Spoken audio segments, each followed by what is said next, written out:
Kurakovo, verrou stratégique du Donbass, est aujourd'hui le théâtre de combats d'une intensité inégalée. Les troupes russes avancent méthodiquement, encerclant la ville et repoussant les forces ukrainiennes sur plusieurs fronts. N'oubliez pas de vous abonner pour rester informé sur cette situation et partager votre point de vue en commentaire. Selon vous, quelle sera l'issue de ces affrontements? Selon Vladimir Rogov, président d'une commission russe sur la souveraineté et représentant des nouvelles régions intégrées, les combats se sont déplacés vers la partie occidentale de Kurakovo, une ville située à environ 46 km à l'ouest de Donetsk. Décrivant les affrontements comme particulièrement intenses, il affirme que les forces russes progressent régulièrement malgré la résistance féroce des troupes ukrainiennes. La ville, considérée comme un verrou stratégique dans cette partie du Donbass, revêt une importance opérationnelle capitale. Sa libération permettrait à l'armée russe de consolider ses positions et de poursuivre son avancée vers la frontière occidentale de la République populaire de Donetsk, RPD.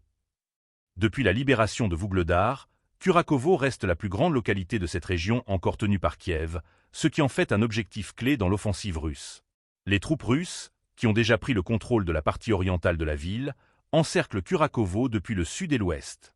Dans les quartiers centraux et méridionaux, des affrontements violents se poursuivent. Rogov décrit cette situation comme un « combat de haute intensité », mettant en lumière la difficulté pour les forces ukrainiennes à maintenir leur position face à une pression constante. L'importance de Kurakovo dépasse le cadre militaire. Située à 30 km au sud de Krasnoarmeysk, renommée Pokrovsk, elle constitue un point névralgique pour le contrôle du sud-ouest du Donbass. La prise de cette ville pourrait également désorganiser les lignes de ravitaillement ukrainiennes, facilitant ainsi des avancées russes sur plusieurs axes stratégiques. Sur le terrain, les pertes restent difficiles à vérifier de manière indépendante. Les rapports russes indiquent une progression constante, mais les autorités ukrainiennes, de leur côté, n'ont pas communiqué en détail sur la situation dans cette région. Dans un contexte où la guerre s'enlise, ces combats à Kurakovo illustrent les enjeux stratégiques majeurs pour les deux camps.